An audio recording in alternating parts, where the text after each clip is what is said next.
বন্ধুবৰ্গ আজি আপোনালোকক ক'ব ওলাইছোঁ এনে এটি মহৌষধিৰ বিষয়ে যাৰ ব্যৱহাৰৰ দ্বাৰা আপোনালোকে জুয়ে পুৰা বা গৰম উতলা পানীৰ দ্বাৰা পুৰিলে প্ৰাথমিক পৰ্যায়ত তাৎক্ষণিকভাৱে ব্যৱহাৰ কৰিলে ঢৌ উঠা বা জ্বলন পূৰণৰ পৰা উপশম পাব পাৰিব।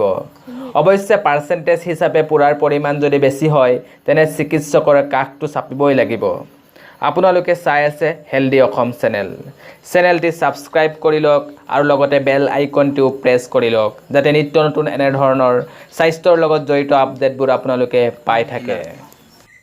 তেনে আহক ভিডিঅ'টি আৰম্ভ কৰোঁ।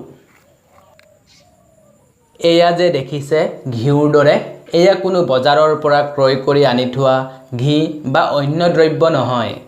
এয়া আচলতে আমি সকলোৱে খোৱা আমাৰ ঘৰতে পোৱা সুস্বাদু কুকুৰাৰ মাংসৰ চৰ্বিহে।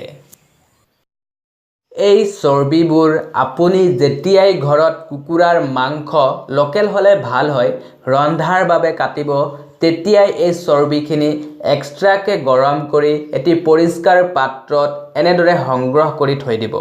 বিশ্বাস কৰক, যেতিয়াই আপুনি জুইৰ দ্বাৰা সামান্য পুৰিব বা গৰম ভাৱ দেহৰ কোনো অংগত লাগিব বা ৰন্ধা বঢ়াৰ সময়ত হঠাৎ আঙুলি যদি গৰম পানীত ডুব যায়, লগে লগে সংগ্ৰহ কৰি থোৱা কুকুৰাৰ চৰ্বিৰ এই তেল তেনে স্থানত লেপন দিব।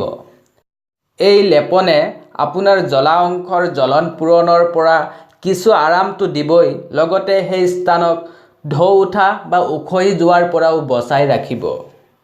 তো ফ্ৰেণ্ডছ, ভিডিঅ'টি কেনে পালে কমেণ্টত জনাব আৰু চেনেলটি ছাবস্ক্ৰাইব কৰি ল'ব, লাইক কৰিব, শ্বেয়াৰ কৰিব যাতে অন্যজনো উপকৃত হয়।